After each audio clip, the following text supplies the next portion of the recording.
I got some questions about the project. I'm not sure if you guys have checked the file I uploaded yesterday about the project details, what I'm expecting, what is the things that I'm expecting in the presentation, the report, the analysis results. And if you go through the videos, I believe I did everything. Like, I showed you how to extract every force, how to show the results. You follow the videos step by step, you're gonna get what I need. And that's what I want you to present in the final project. The things that might not be unclear is maybe the zone, the seismic zone that we are gonna pick, and you're gonna pick whatever I put in the video. I believe it was Los Angeles. So you go, put the same coordinate, get the same numbers, and use them as an input for the earthquake. The other things is maybe something like the slab thickness that you are gonna use. So that may be something that everyone is gonna choose differently. So we are gonna use a slab thickness of 30 centimeters. Okay, so that's something that we need to make it consistent.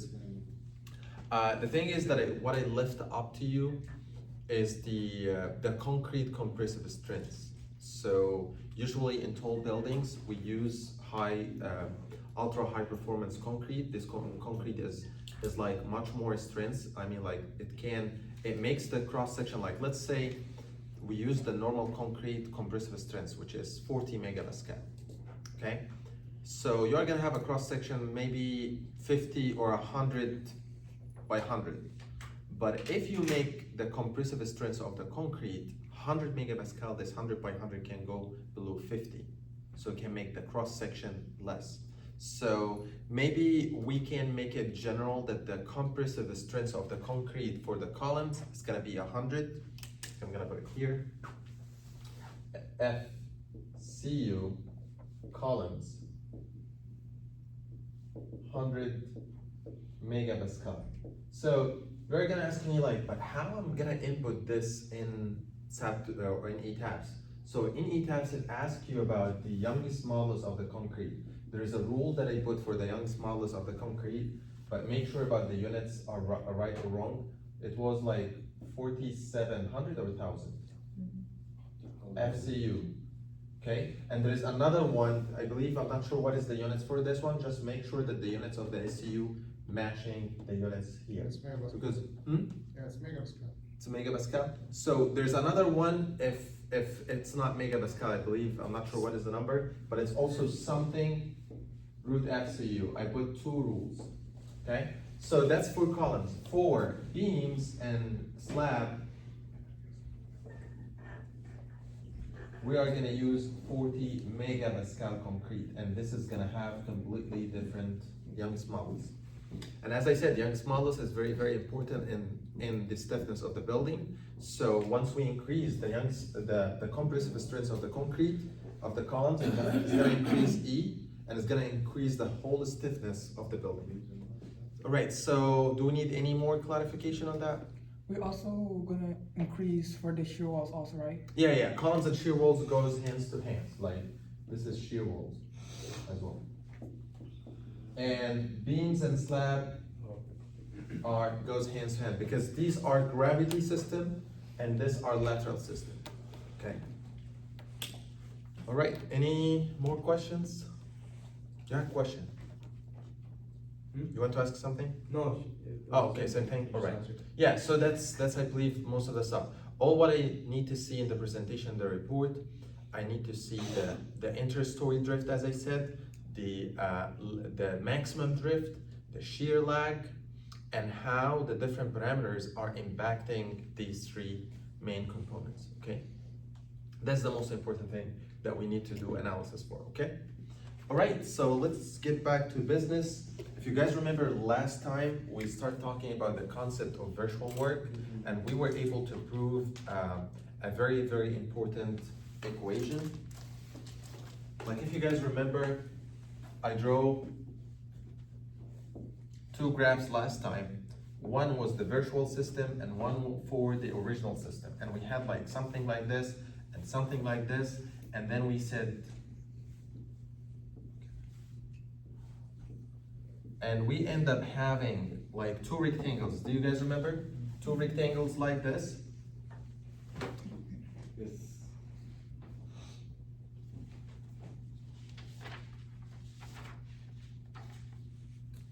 This was Q, and this part was like delta B, and this part was FQ, and this part was delta LB, all right? And we were able to come up with this equation.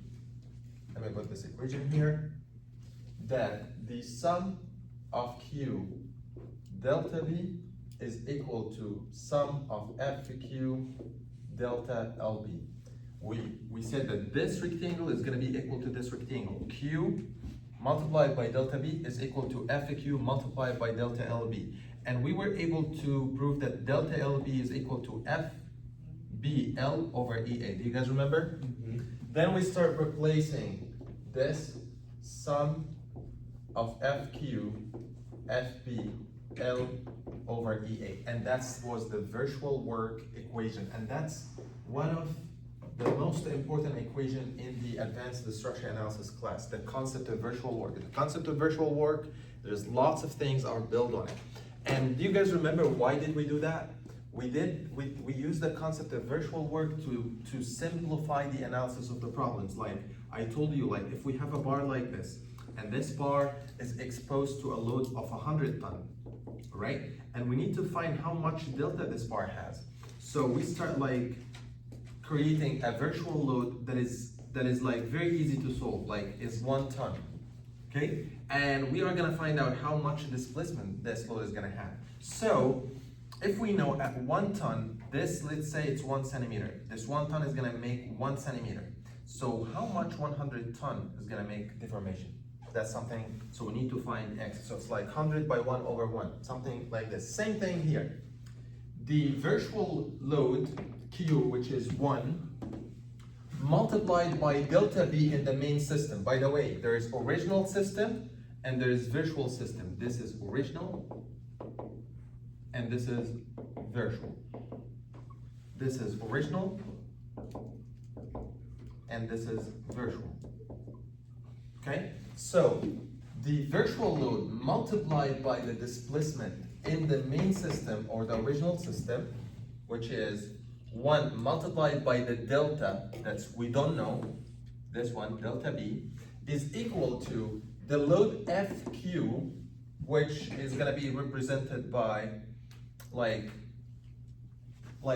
this FQ, and then you are gonna have delta LB, this is the one that I don't know, and this is the one represented to FQ. So it's gonna be something like this, but the thing is delta LB, to replace it, to replace delta LB, we need to do some structure analysis, like we need to use the Young's modulus, we need to use the stress-strain relationship, we need to use all this information. And I showed you how to do this. We said that E is equal to sigma over epsilon, and then we were able to prove this part, okay?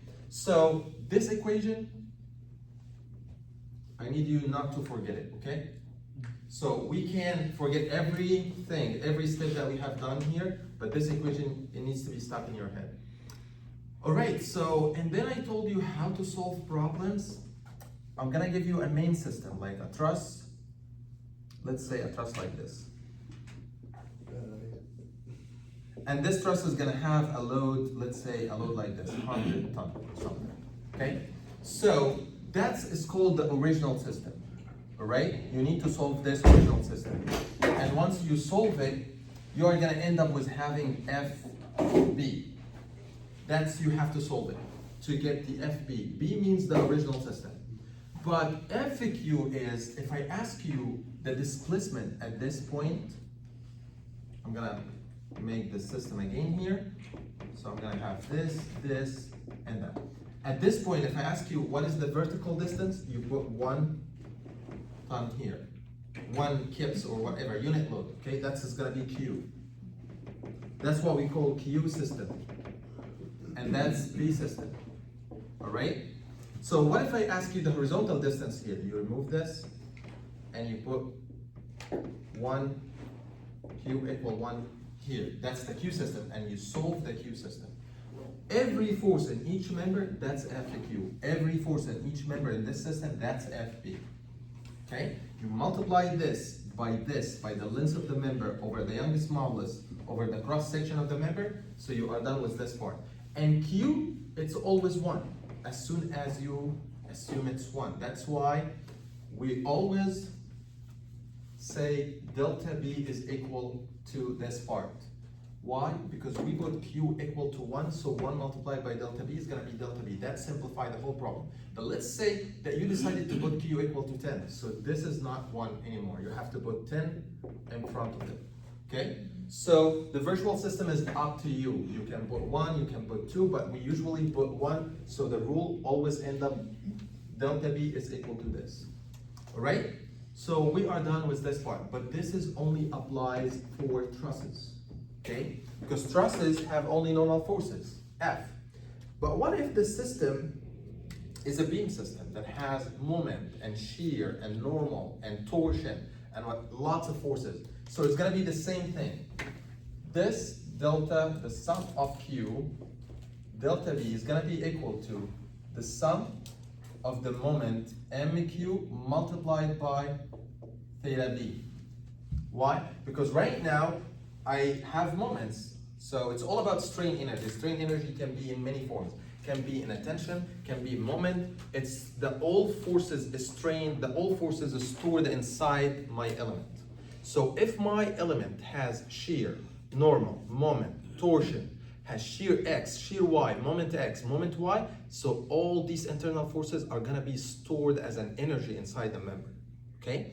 But we talked last time that most of the deformation that happens in the member coming from the bending moment, not the shear. The shear contributes, the torsion contributes, everyone contributes, but the contribution of the bending moment, M, is like 95%, and it's not worth it to trace the 5% that comes from the other forces, but we can do it.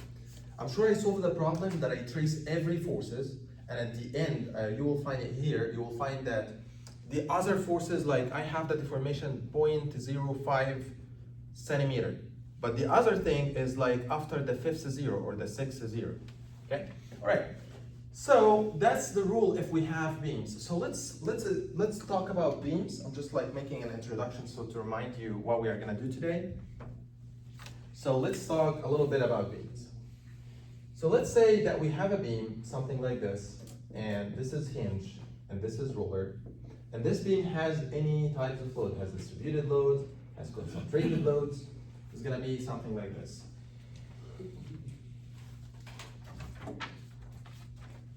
Virtual work for beams and planes.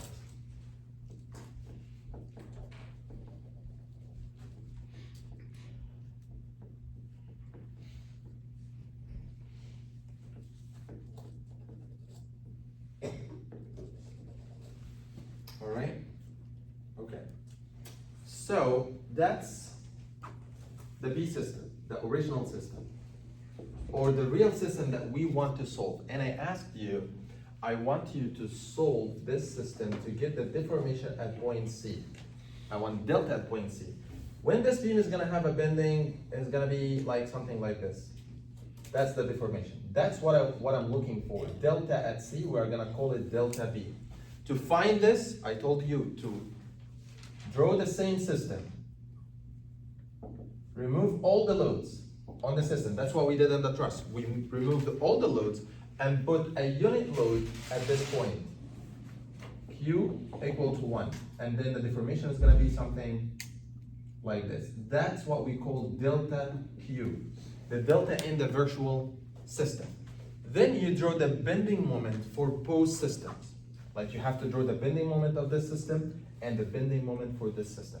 But let's talk about equations first. So as we said here, like that right now in beams, the summation of Q multiplied by delta B is gonna be equal to the summation of MQ multiplied by theta B, all right? The thing is, in trusses, the internal force, the tension was constant over the cross section. Like when we find that a truss member has a tension here is equal to the tension here is equal to the tension here. But when it comes to beams, that's like a parabolic curve. The theta and the moment are changing with the distance. So right now, this summation is not gonna work. That's why we take a small piece in this beam, like here. Here, theta at this beam, there's theta, all right? And there's a specific bending moment at this cross section based on the load. But we know the relationship between theta and m. Do you guys remember? D theta, if this is x, the rate of change of theta is equal to the moment over EI, right? We have this. So this is a strain energy. This is U.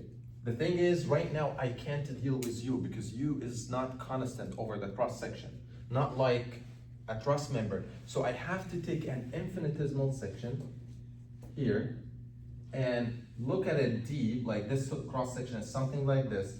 This cross section is under a specific moment. When this gets moment, this cross section is gonna have theta, and it's gonna be something like this. The relationship between m and theta, we just wrote it, d theta dx is equal to mb over ei. All right? The moment at this specific section. So, since we take a small section, small area like dx, so we can write that the du at this point is equal to the moment m d theta. Like the moment here at this section multiplied by d theta. Okay? Then we can replace, but by the way, this is the moment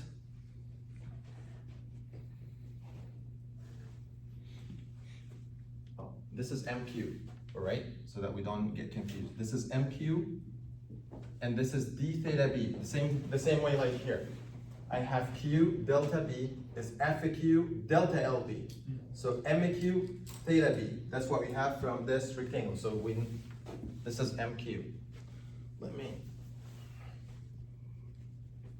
All right? MQ. All right, so this is DU, so I can write DU like this.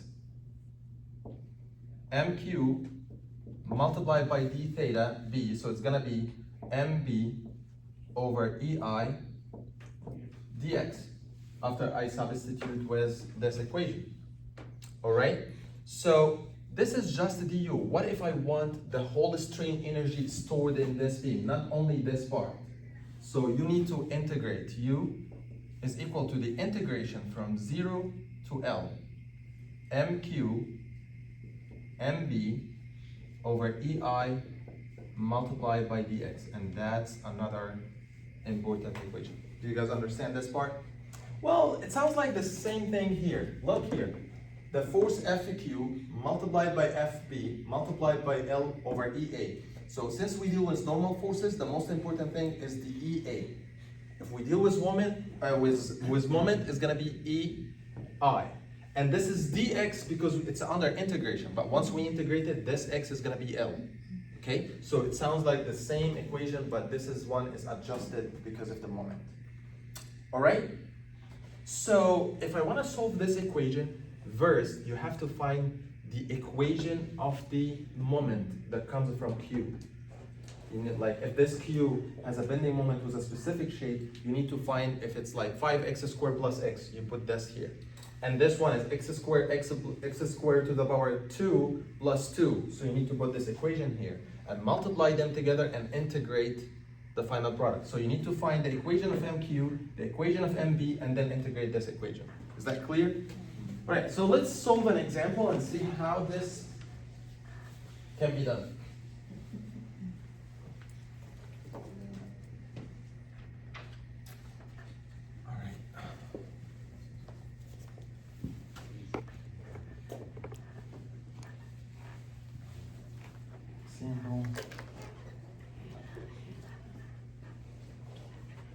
So, I'm not sure if you guys remember the deflection of the simple beam from previous analysis. If I have a simple beam like this, has a distributed load W and length L, and I'm asking, look, I'm saying using virtual work. You can't use double integration, you can't use conjugate beam, you can't use, I'm saying using virtual work. Compute the deflection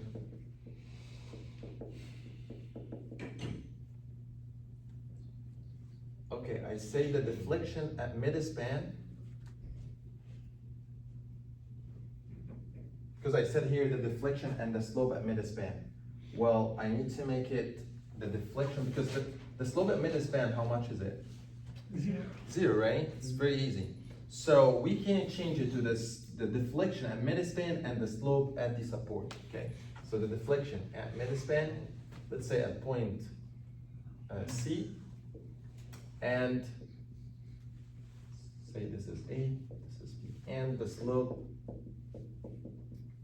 at A. All right? Let's solve this using this concept.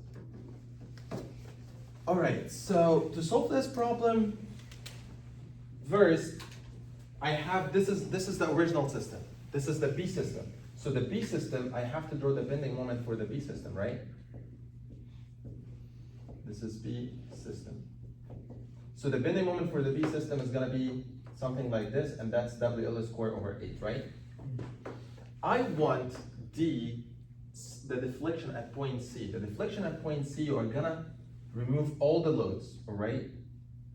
Now what I'm gonna do, if I want the deflection at point C, I put a unit load in the direction of the deflection that I'm looking at. So I'm gonna put 1, Q equal 1, and the bending moment is gonna be something like this, right? That's positive and that is also positive.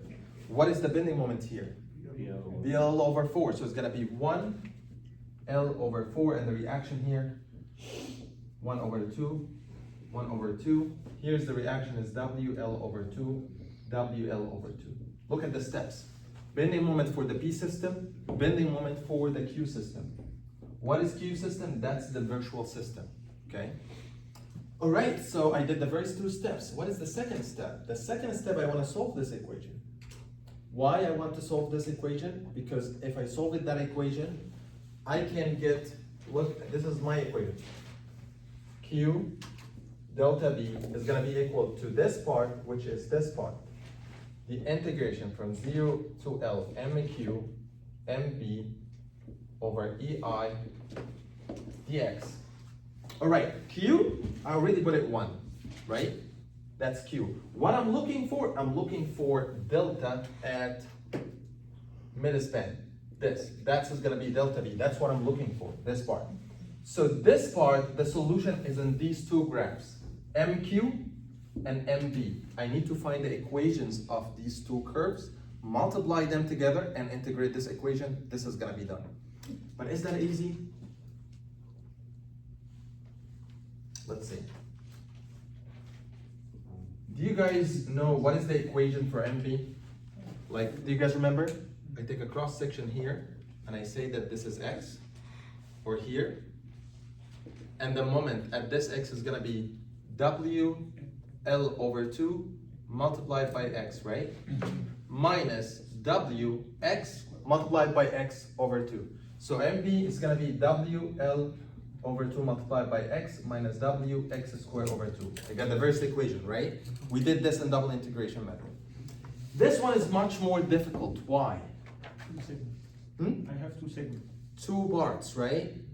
The moment like linear and then it's changing direction. So I have one from 0 to X over 2 and from X over 2 to L. So I have to divide this integration to 2 parts, from 0 to L over 2 and from L over 2 to L. So MQ is gonna be equal to, first part is very easy. It's just here you have 1 over 2 multiplied by X. So that's gonna be X over 2. But once you get here, so there's another load is getting into the equation. So I have 1 over 2 multiplied by X. So it's gonna be x over 2 minus 1 multiplied by this part. 1 multiplied by x minus L over 2. That's from x more than 0 and less than L over 2. That's for x more than L over 2 to L, right? Then I have to expand this integration. So once I expand this integration,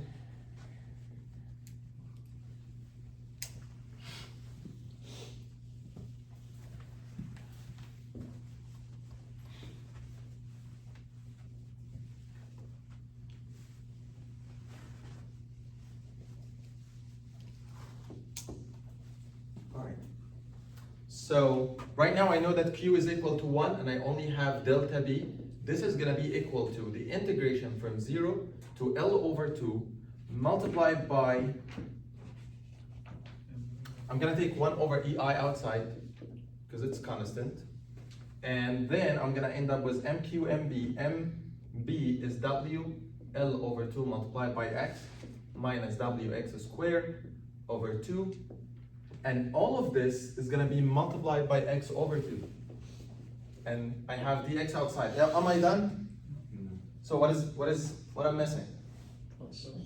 The other part, right? 1 over EI, the integration from L over 2 to L. Same equation of MB because MB is constant.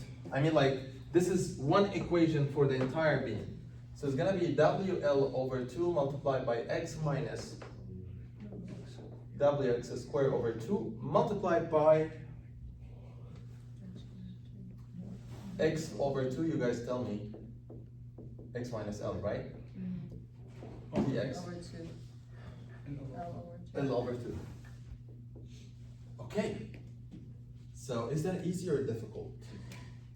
Okay, so I'm gonna multiply this and expand this and multiply this by these two and this by these two. So we're gonna end up having like 10 terms to sum and calculate, and at the end, you are gonna find out, once you did the integration, do you guys remember what is the deflection, the equation of the deflection metaspan here? Do you guys remember?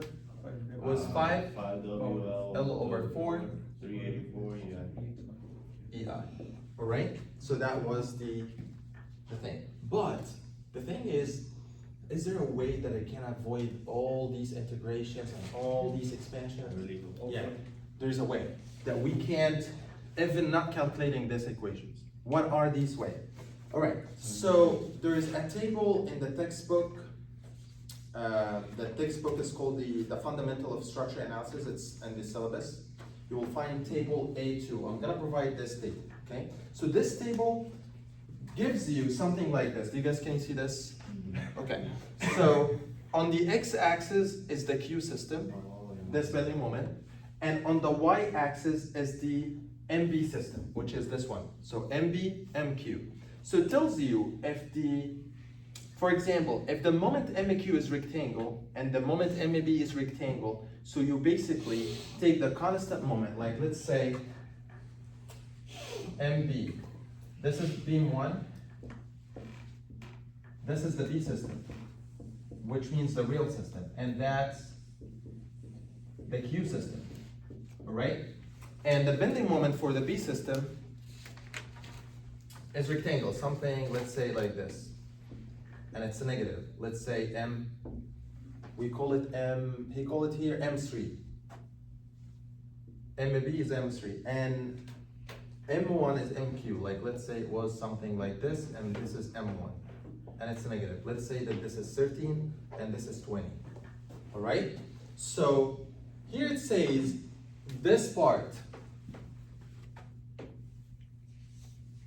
the integration of MQ, MB, DL is going to be equal to, this is the general equation, is equal to C multiplied by M1 multiplied by M3 multiplied by L. That's how you solve it. This is how we are going to avoid getting all these equations and doing all this integration. So C is a constant based on the shape of the bending moment. So here's the constant for these two, since they both are rectangle, C is equal to 1. So actually you basically multiply M1 by M3L. So you solved this integration. But you solved this part, you have to divide by EI, okay, at the end. So let's say if it's another shape, like let's say some shapes are difficult. Like let's say one of them, like this one was rectangle, something like this. So you'll end up having half M1, M2, L. So you have rectangle and rectangle. Sometimes you have a trapezoid. The trapezoid, you're gonna have a bending moment at the end and bending moment at the start and end. So you are gonna find that there's M1 and M2. That's why this is called M3. So just 1 second. So if you have a parabolic curve, let's just apply this. So right now it says if MB is parabolic curve and the MQ is a rectangle. Can you see there's two different rectangles? There's one start from 0 and goes to a maximum. And there's one goes to a top and goes down. So we have this rectangle, which is our rectangle, this one, this MQ, and this is our parabola, this one. So I go in this table and go until I hit the parabola, and this is the equation that I should use. So the equation that I should use here, it says that the integration for this problem, MQ MB dx is gonna be equal to, that's the equation, 1/3 M1 M3 multiplied by L plus AB over L. Let's see how we can substitute in this equation. What is M1? M1 is in the Q system, and that's the value of M1, this value. It's L over 4, so I'm gonna put 1/3 multiplied by L over 4. What is M3? M3 is the maximum here, WL squared over 8. Multiplied by L plus AB. What is AB? AB is the distance. It's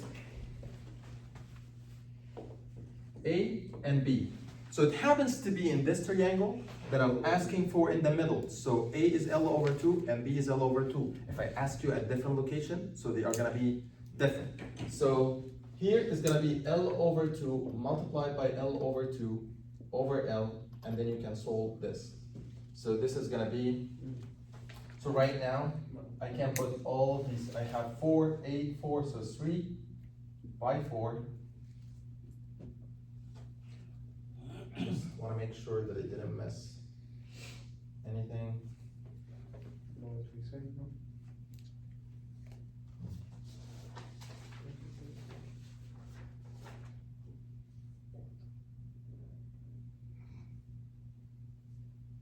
Okay, yeah, it didn't miss anything. All right, I have 3, and then I have 4, and then I have 8. All right, is there anything else down? Let's see that one. So this one is L over 4, right? Plus L is gonna be 5L over 4. So this I can remove it and put 5L over 4, right? So this is gonna be multiplied by 4, and I have 5 on top, right? And then I have L squared, and L, so L to the power 4, so WL to the power 4. If you multiply 3, 4, 8, 4, 84. 384, and it's the same thing, all right? So you don't have to go through all this integration, and don't do this in the exam. And if I give you this problem in a quiz or an exam, I didn't put time for all these equations and go through all this integration. What I want you to do, to use the table that I provided you and use this equation, because last year I kept saying the same thing and the students keep doing the whole integration, wasting at least 20 to 30 minutes while they can only having one equation to solve, okay? So we are gonna use this table moving forward. All right, so let's forget about equations and do the same thing if we wanna find out what is the rotation at the support, how we can find the rotation at the support. So let's do it over there.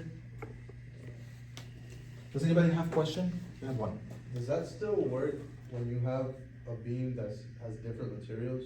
So like different. You have to divide at each material. And at each material, you are gonna change E. That's Okay, how so it's gonna you change. just solve for this section with the table, and then the other section, then just sum it up after?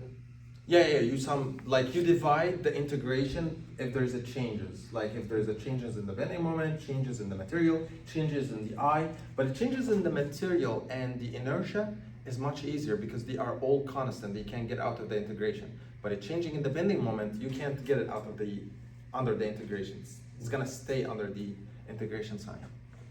Okay, so let's continue this. So right now, what I'm asking for, the slope at point A. Let's see how can we find the slope at point A.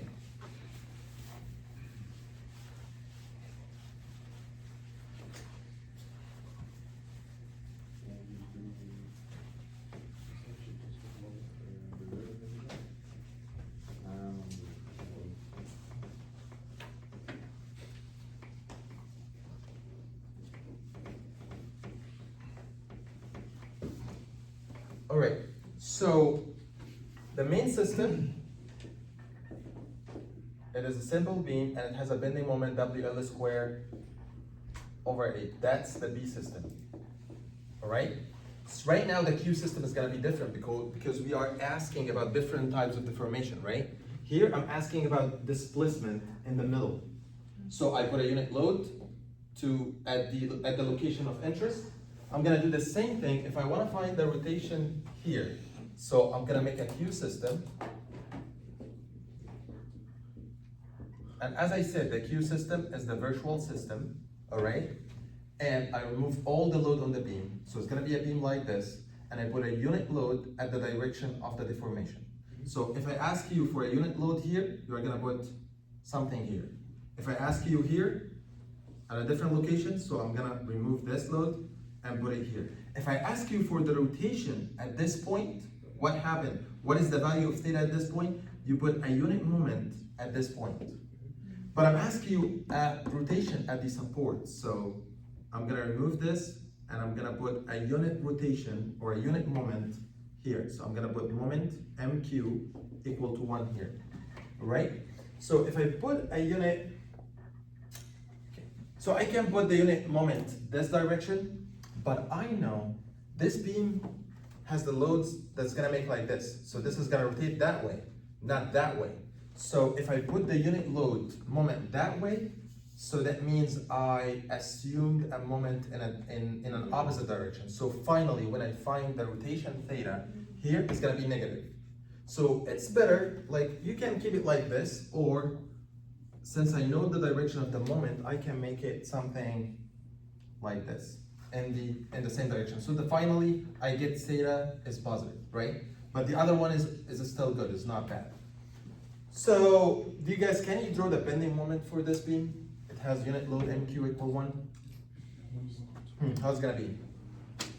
How can I draw the bending moment here? The negative goes up. What is the moment here? 0. And what is the moment here? 1. So I have 1 here, I have 0 here, and then I just stretch between them a straight line. And this is equal to 1. And this is a positive moment. You can draw it on top, but make sure it's positive, and make sure that this is also positive, top or bottom. All right, so I have these two bending moments. Right now I need to integrate them. So I'm gonna go through the equations here. This is this is MB, and this is MQ. So the integration of MB, MQ, dx is gonna be equal to, I'm gonna go through my table.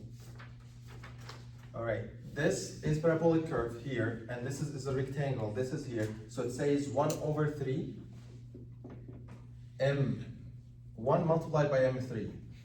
This is M1, it's equal to 1. M3 is gonna be equal to WL squared over 8. This is 1, so that's it. Oh yeah, multiplied by L. So this moment multiplied by this moment multiplied by L, and this is the constant. So finally, when you solve this, it's gonna be equal to WL cubed over 24, right? So I'm not done yet. So if you wanna find out, this is our equation, general equation. The sum of Q delta B is equal to the integration MQ MB dx over EI. This if the deformation are displacement. But if the deformation are rotation, so this equation is equal to MQ, which is 1, multiplied by theta B is equal to the same integration. So right now MQ is equal to 1, right? So 1 multiplied by theta B is equal to the integration of MQ MB dx over EI. I already find the integration of MB MQ dx over dx, just this one. So all what I have to do, I divide this by EI. So this is gonna be WLQ over 24 EI. Isn't it much easier? Right? So you just find, so the steps is like this. First, I'm gonna give you a beam that has a specific load. Let's say my next beam is gonna be a cantilever. And it has a load W. All right?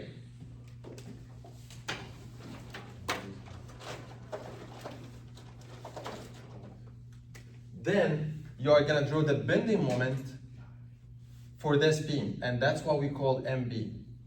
All right? So the bending moment for this beam is negative, and it's something like this. You make a parabolic curve, something like this, and the load, the moment here is WL.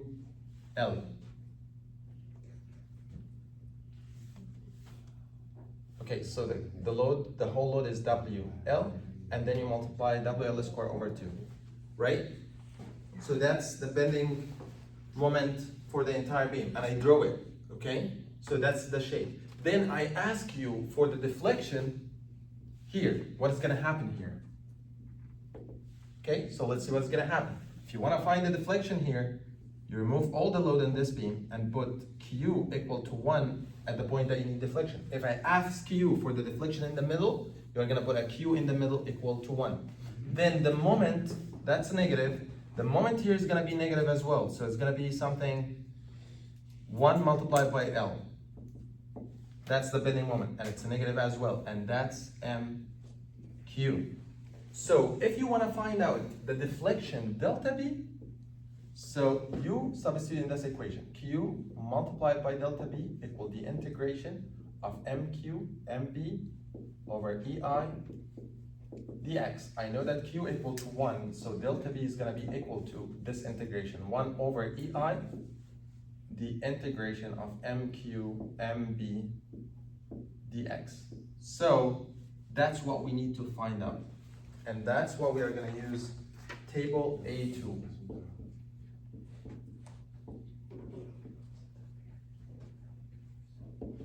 A2.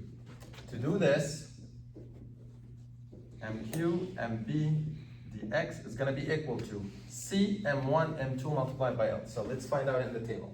So I have MB is a parabolic curve like this shape, like this one. And this triangle is something like this. So I have 1 over 4 multiplied by M1, which is L, multiplied by M2, which is WL squared over 2, multiplied by L. So delta B is gonna be equal to, when you multiply these, it's gonna be 8 EI down, and on top is gonna be WL to the power 4.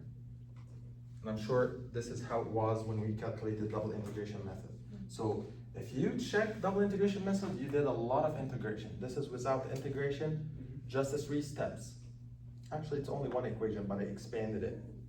And I get this alone. And finally, I got this part. So step by step, any problem, draw the bending moment on the original system, draw the bending moment on the virtual system, then substitute in the virtual work equation, use table A2, and then finally get the final displacement. If I ask you for the rotation here, so same thing. You're gonna have the same beam without any load, and I know that this beam is gonna rotate something, for example, like this, all right? And this is the moment MQ equal to 1. MQ equal to 1, I'm gonna have a moment here equal to 1, and all this is gonna be negative moment that all are equal to 1. And this is negative. So rather than integrating the parabolic curve with a triangle, you're gonna integrate it with a rectangle, and check here. This one with this one. Rather than having 1 over 4, it's gonna be 1 over 3. That easy, all right? So it's all about you can draw bending moments or not, okay? All right, also try to practice, for example, Like, let's say if I ask you to draw to find the theta here using the concept of virtual work. If you put, the thing is you have to remove all the load and you put a unit moment, something like this, right? Do you guys know how to draw the bending moment for this beam? You can get a reaction being. First I can get a reaction, so this is making a moment like this, so I need the reactions, two reactions like this, right? To counter this moment, counterclockwise. So if this is M, so I'm gonna have M over L, and here's M over L. Like, try to take the moment here. So you are gonna have M and M over L multiplied by L. So they are gonna cancel each other. So if you draw the bending moment, you will find out that the moment here is 0 and the moment here is 0. And you will go all the way here, and then you will find, then you go down with a concentrated moment, and then goes something like this. And this is M over 2, and this is M over 2. How did I know? Take the moment here. So you are gonna find out ML multiplied by L over 2. So you're gonna end up with M over 2, and then after, try to find the moment. So you're gonna end up with this bending moment. So try to practice putting unit load at different locations. Okay, is that clear? So right now we are done with the virtual work. On Thursday, I'm gonna give a normal lecture. We're gonna use the whole time, but I'm gonna put a quiz. You can solve it anytime during the day. 30 minutes when you are free, open the quiz and then take the quiz. There are gonna be different problems with different numbers. So everyone is gonna have different number for the quiz. So and also maybe 2 problems and each one has different numbers. So anyway, try to pick a time that's perfect for you and then open the quiz. It's only one chance. You open, stay the 30 minutes, finish, the quiz is done. You only have one attempt, there's no second one, okay? And it's gonna be on this stuff, the virtual work. It's either a beam or a truss, all right? Does anybody have any question so far? All right.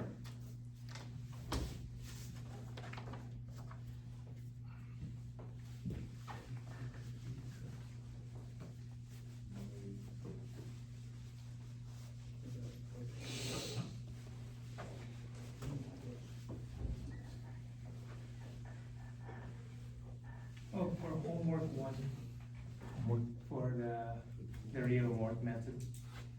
The homework one asking for detection of joint B.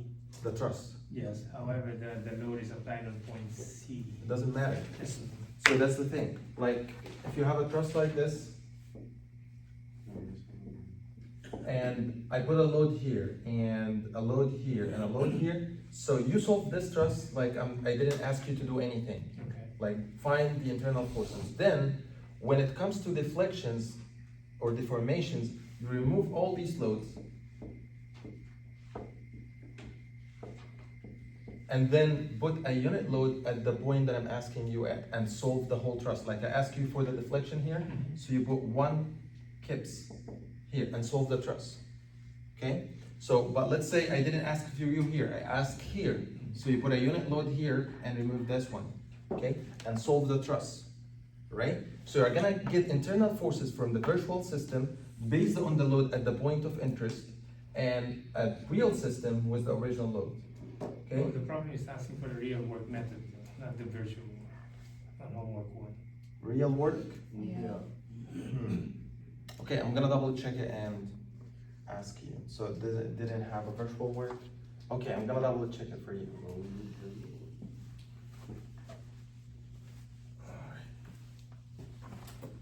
Okay, so right now we are gonna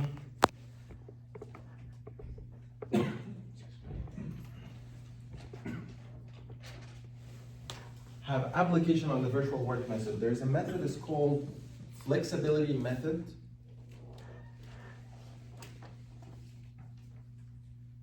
Or flexibility, okay, let's put it here. Flexibility.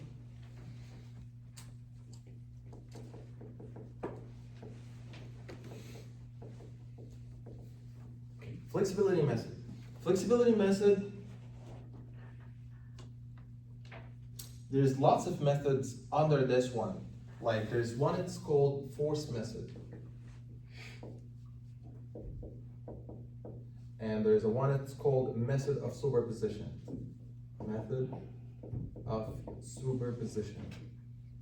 And there's method is called consistent deformation. Method of consistent deformation.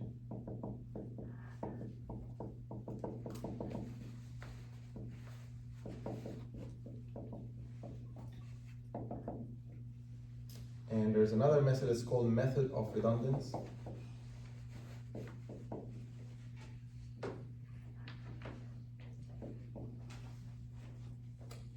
And there's a method, it's called compatibility method.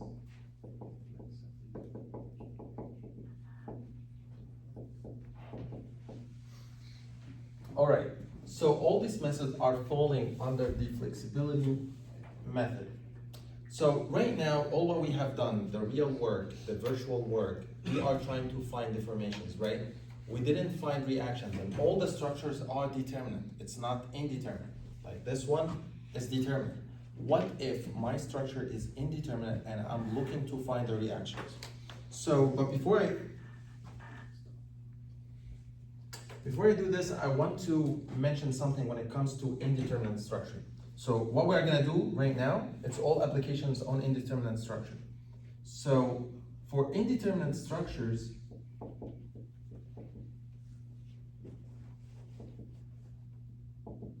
we are trying to satisfy two things. The first one is called compatibility, and the other one is the equilibrium.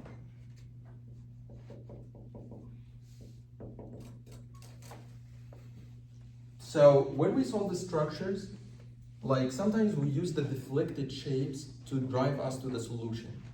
And that's what we call compatibility. Like for example, if I have a system like this, I know this system is indeterminate because this hinge isn't there, right?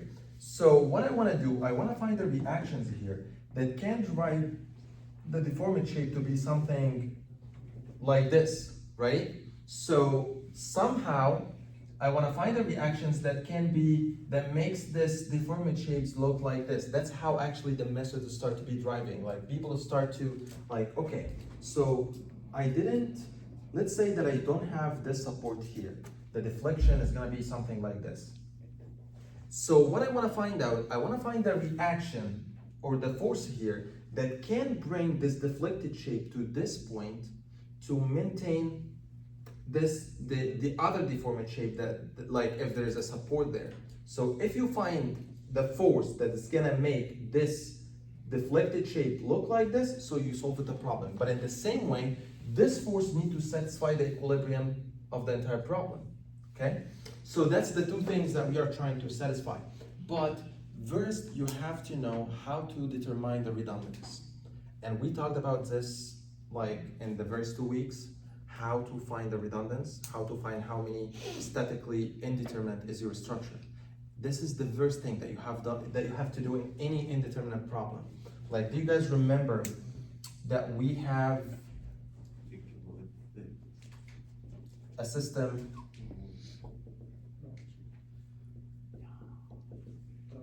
Do you guys remember this system? Yeah. We solved this in the class. Is that determinate or indeterminate? So first we had to find how many statically indeterminate this one and use the rule IS whatever, okay? Then I asked you, show me the redundance. To show me the redundance, I told you you have to build a main system that is determinate and stable, and any other forces that this system doesn't need as a redundant.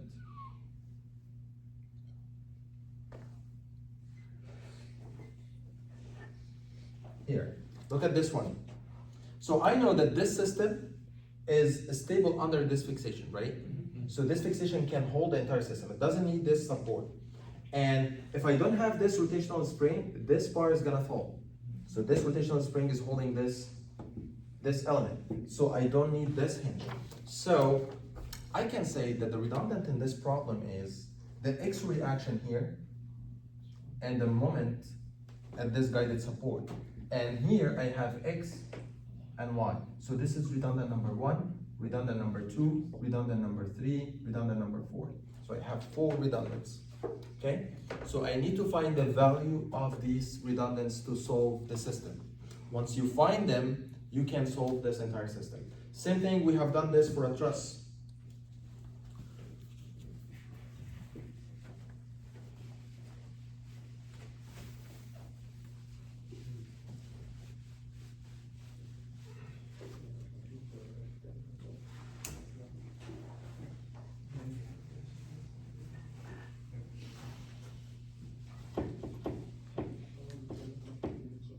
All right, so let's say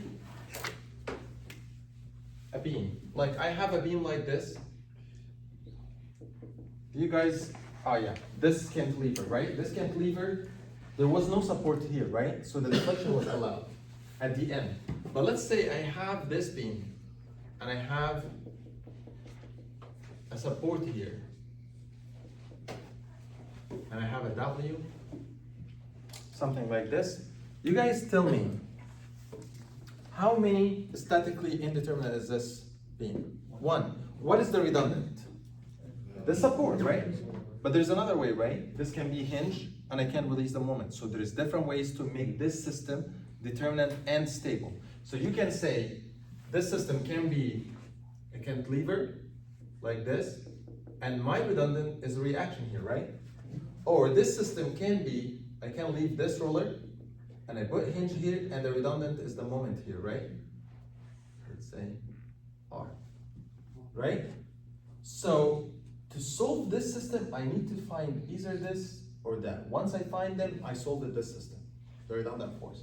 So let's see how we can use the concept of virtual work, and that's like, it's under the flexibility method. And this is called the method of consistent deformation, or the method of redundance. They are like almost the same. Okay. All right. So let's see how we can solve this system.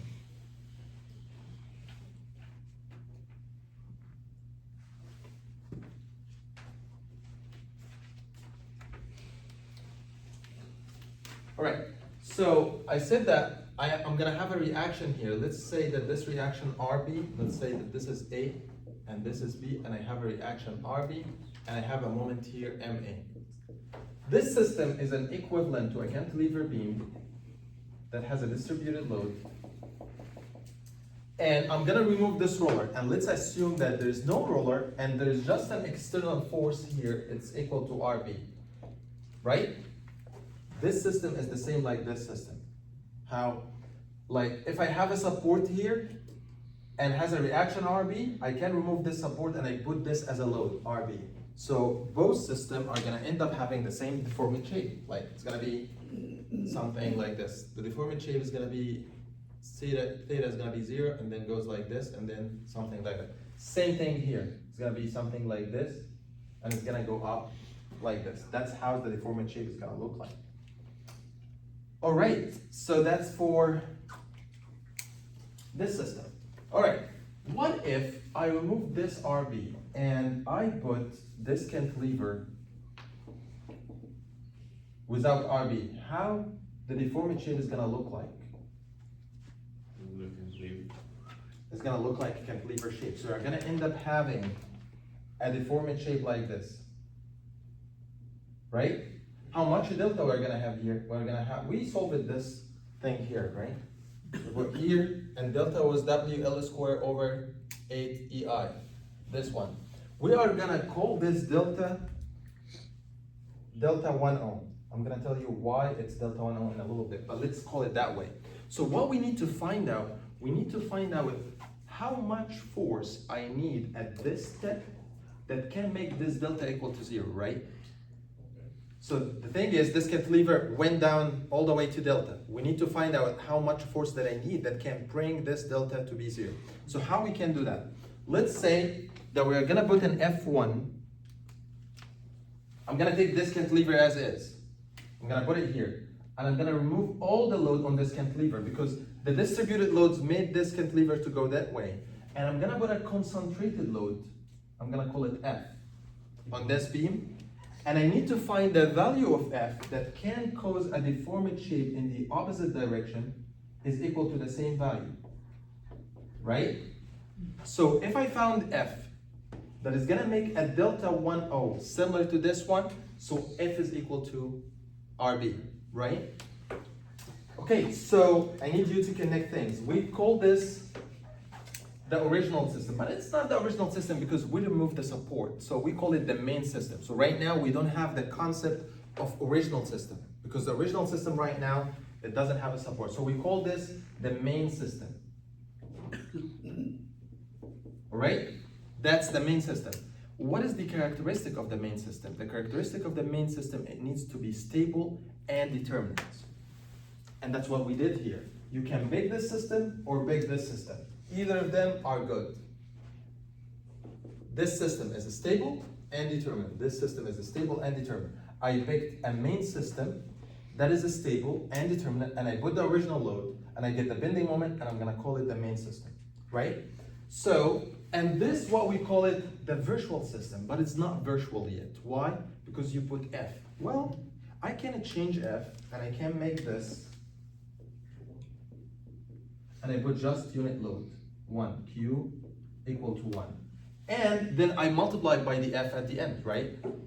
So this is gonna be having a delta,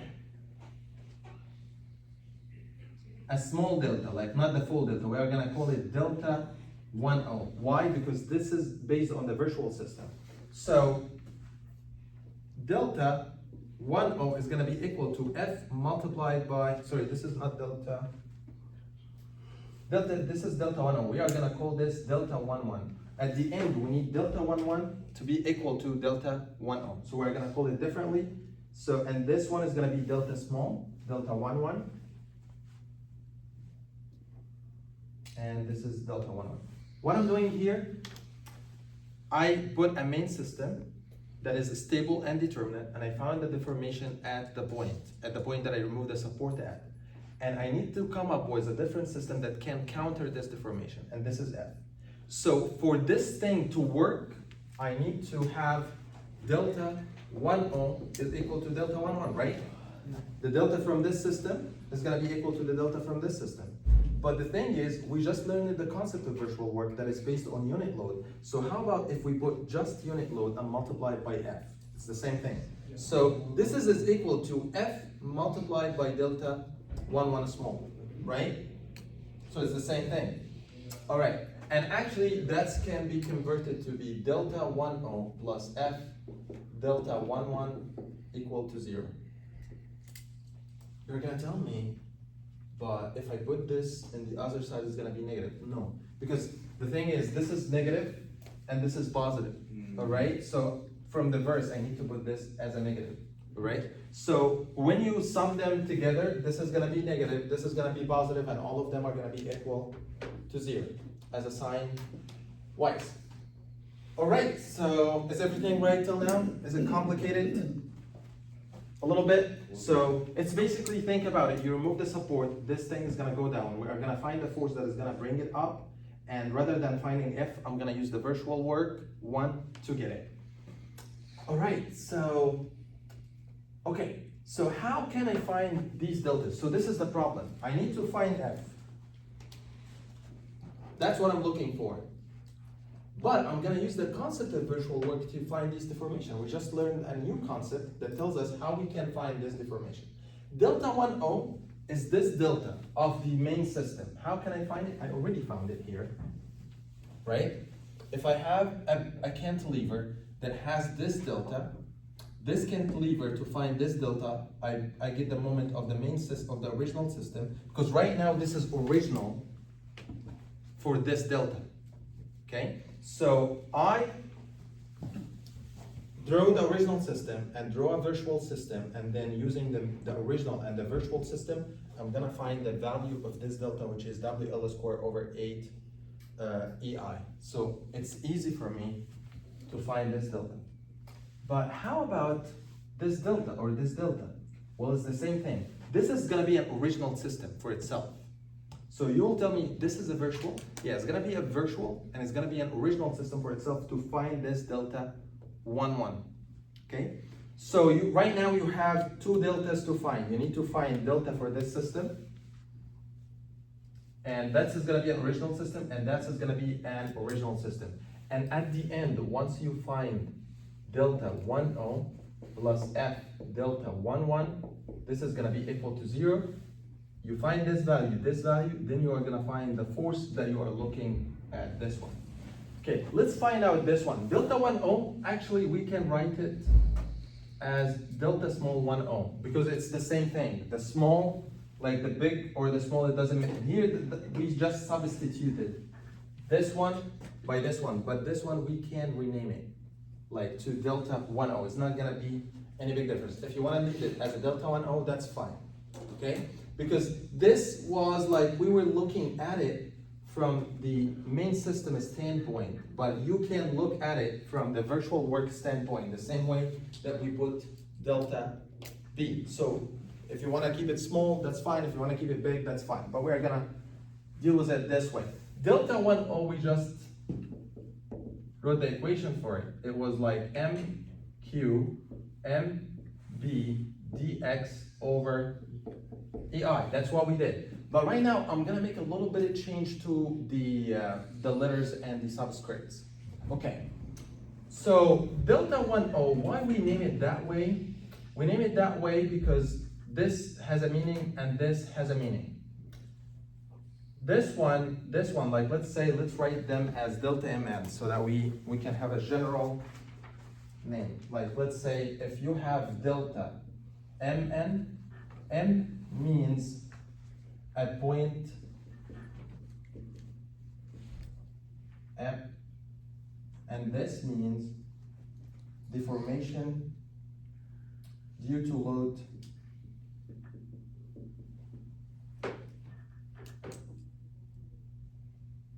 at M. Maybe, I don't know. Maybe I will explain it later next time, but let's focus on this right now. Delta 1, 0 equal to MQMB, that's the same thing that we have done here. Like we have delta B is equal to MQMB over EI. We call this system O system, the original system. And this system is number 1 system. So when you find delta 1, 0, you need to integrate M1 with MO. All right, so M1, which is this system, and MO, which is the original system. And that's actually what we have done. Like look here, we have this MB, we can call it MO, and this one, we can call it as M1. So you integrate M1 with MO, it's gonna give you this system. All right, so you are done with this part to get delta O. All right, this one. How about delta 1, 1? Let's say in a separate problem, I give you a cantilever like this, and I put a load here, 1 kips, and I ask you to find how much deformation you are gonna have here. How you are gonna solve this problem? Well, you need to find the bending moment that comes from this load, right? So when you find this bending moment, it's gonna be 1 multiplied by L, and it's gonna be negative. So 1 by L. And then you are gonna have a virtual system at the point that you are looking for the deformation at. So this virtual system is gonna be 1 kips like this, and it's gonna be 1 multiplied by L, right? So that's the original system, and that's the virtual system. So you are integrating the same original and the same virtual system together. So it's gonna be the same. That's why we call it delta 1, 1. So you are integrating the moment from the one system with the moment from one system. So this is gonna be M1 with M1 dx over EI. Did you get that? All right. So that's delta 1, 0. I already solved it. And this is gonna be WL4 over 8 EI. And then you can solve this one and get how much over EI. Once you solve them, you are gonna end up with this equation where, yeah, this one. and then you can find the value of f. So, actually, let's solve this one. Like, this is 1 multiplied by L, and the integration of m1 dl over EI. Let's go to the last lecture for the table. All right, two triangles. I have here two triangles, 1 over 3.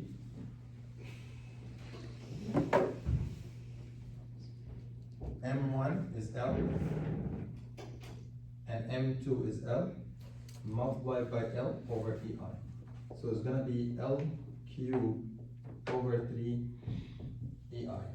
So here, this equation, let's put it here. This is gonna be W L to the power 4 over 8 EI plus F. There is W L cubed over 3 EI.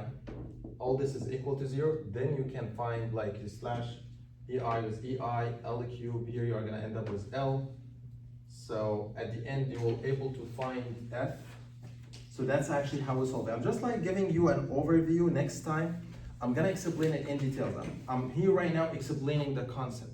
Next time, I'm gonna put the equations, what equations that you actually have to put in, rather than getting in details how we drive this equation. But I'm telling you why there's delta 1O. This is actually what we call compatibility.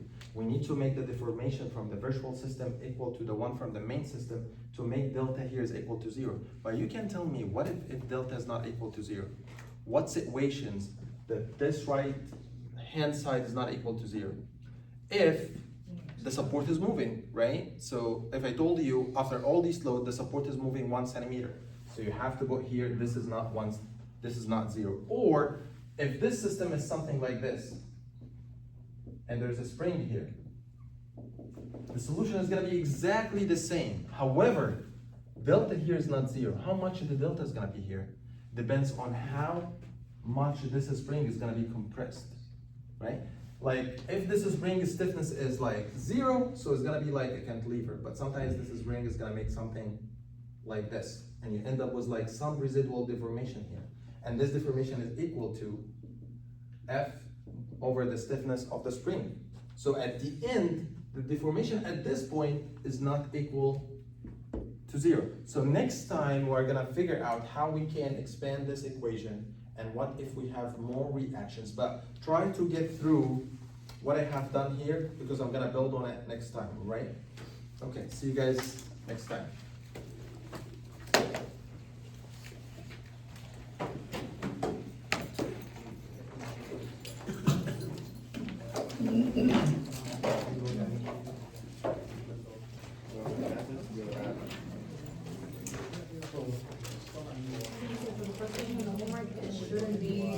I'm gonna look at it. Like, see if it's- yeah, I'm gonna look at it. I believe, yeah, I had this problem last